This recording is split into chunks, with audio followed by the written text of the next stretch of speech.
Bonjour à tous, on se retrouve aujourd'hui chez Foil & Co pour parler de mâts de foil et notamment en wing foil. C'est parti!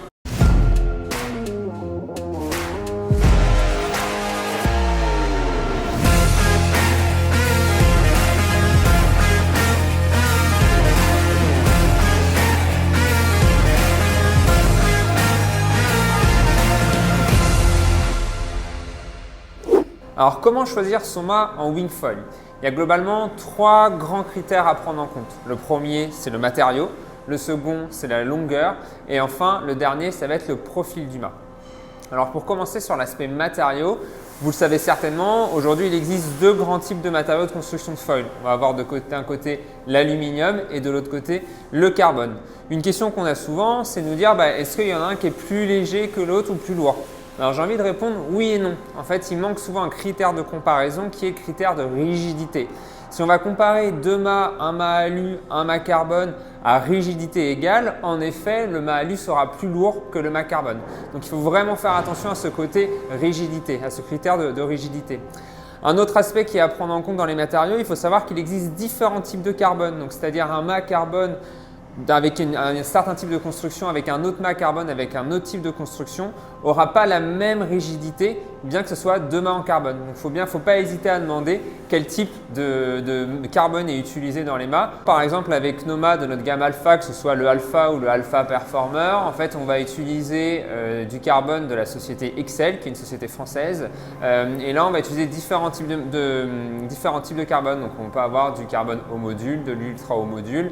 Et du coup, en fonction de ce critère, ce module va apporter plus ou moins de rigidité au mât. Donc ça, c'est des choses hyper importantes à prendre en compte. Le nombre aussi de couches qu'on va mettre dans le mât. Donc c'est encore une fois simplement pour résumer, un mât carbone d'une marque à une autre ne veut pas dire qu'ils vont avoir forcément la même rigidité. Le deuxième critère à prendre en compte dont je parlais, c'est le profil. Là, je vais simplement vous prendre un comparatif avec nos deux mâts, comme je disais, Alpha et Alpha Performer.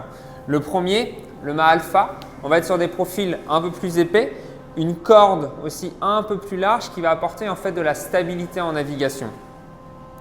A l'inverse, le mât Performer qui est vraiment là, le mât donc Alpha Performer qui est vraiment là pour pousser votre pratique en wing foil, lui il va avoir une corde en fait réduite, un profil plus fin et qui va apporter plus de maniabilité. Enfin, le dernier critère à prendre en compte, ça va être la longueur du mât. Ça, c'est souvent une question aussi qui revient. Alors, il y a des avantages et des inconvénients dans les deux cas. C'est-à-dire, plus un mât va être court, moins il va avoir bien entendu tirant d'eau. Et du coup, pour des sessions typiquement surfoil, où vous allez naviguer sur souvent des eaux qui sont peu profondes, ça peut avoir un avantage.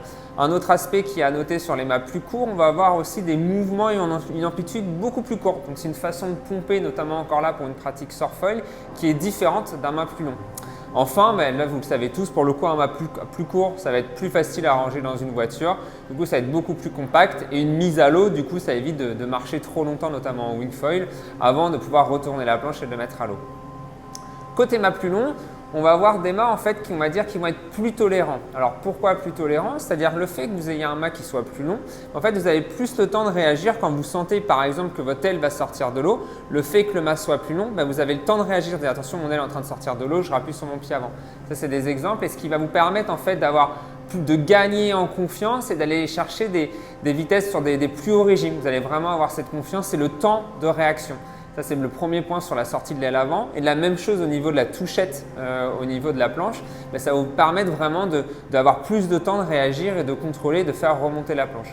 Donc, c'est souvent des mâts qu'on va conseiller pour ceux qui vont aller sur une recherche, par exemple, de vitesse ou alors sur des plans d'eau clapoteux. Parce que le fait du coup que vous ayez plus de hauteur, ça évite que vous ayez toujours à jouer en fait et à jongler avec le clapot. Là, vous êtes plus haut. Donc, vous avez juste en fait à traverser directement le clapot.